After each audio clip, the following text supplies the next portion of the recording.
तो देखिए बड़ी खबर क्या है मुंबई से। मुंबई का नाला सोपारा बना है ड्रग हब। नाला सोपारा में नाइजीरियाई ड्रग्स का अड्डा कैसे बन गया?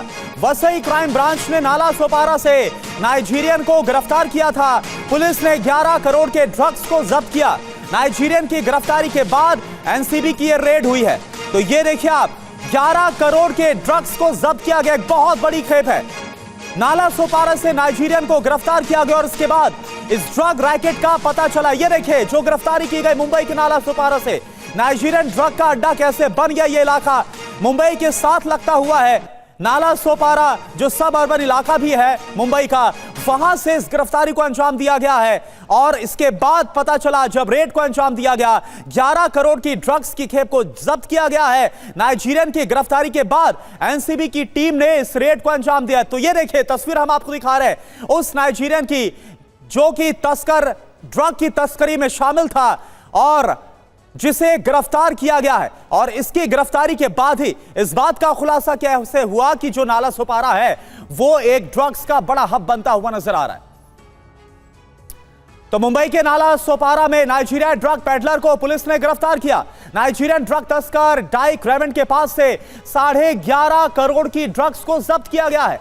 पुलिस उसके कनेक्शन की तलाश कर रही है, उसके साथियों के बारे में पता लगाने में जुटी हुई है। पुलिस की पूछताछ में डाइक रेमंड ने बॉलीवुड कनेक्शन, इस बात पर आप ध्यान दीजिए क्योंकि मामला यह और बड़ा होता हुआ नजर आ रहा है।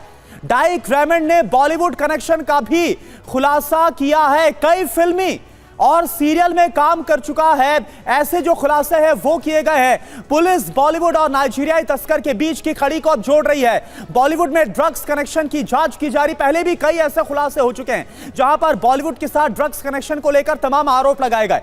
पुलिस ने आरोपी के खिलाफ narcotics, drugs and psychotropic substance act के तहत जो मामला है वो दर्ज कर लिया है। आगे की इन्वेस्टिगेशन में जुटी हुई है।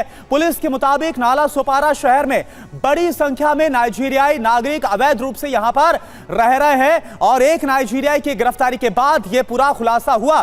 तो नाला सोपारा में ड्रग पेडलर डाइक रेमंड जहां से गिरफ्तार हुआ, वहां से टीवी9 की रिपोर्ट आपको दिखाते हैं क्योंकि टीवी9 की टीम वहां पर पहुंची। नाला सोपारा से टीवी9 संवाददाता जयप्रकाश सिंह की ग्राउंड रिपोर्ट आप देखिए और उसके बाद फिर लाइव रुक करेंगे हम। वसई के उस महेश अपार्टमेंट में है जहां पर वो नाइजीरियन पकड़ा गया।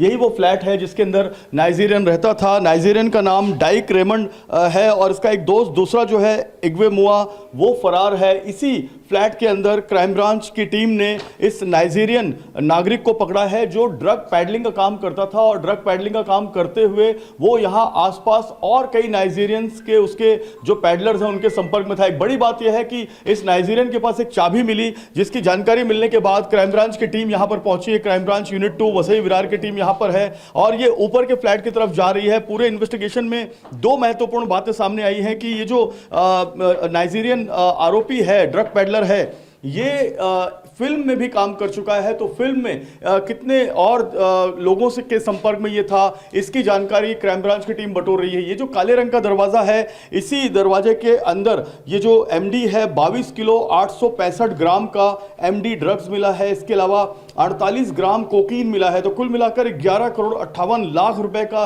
ये पूरा जो ड्रग्स है वो वसई विरार क्राइम ब्रांच ने जब्त किया है। और इस मामले में जो फ्लैट के ओनर हैं उसे भी आरोपी बनाया गया है, वो भी फरार है। और जो नाइजीरियन है इसका जो पकड़ा गया है उसका एक दोस्त जो नाइजीरियन नागरिक है वो भी इस मामले में फरार है, इग्वेनुबा। और इसके अलावा ये भी बड़ा जो डैन है, ये जो वसई विरार का इलाका है, यहाँ पर बहुत बड़े पैमाने पर नाइजीरियन रहते हैं।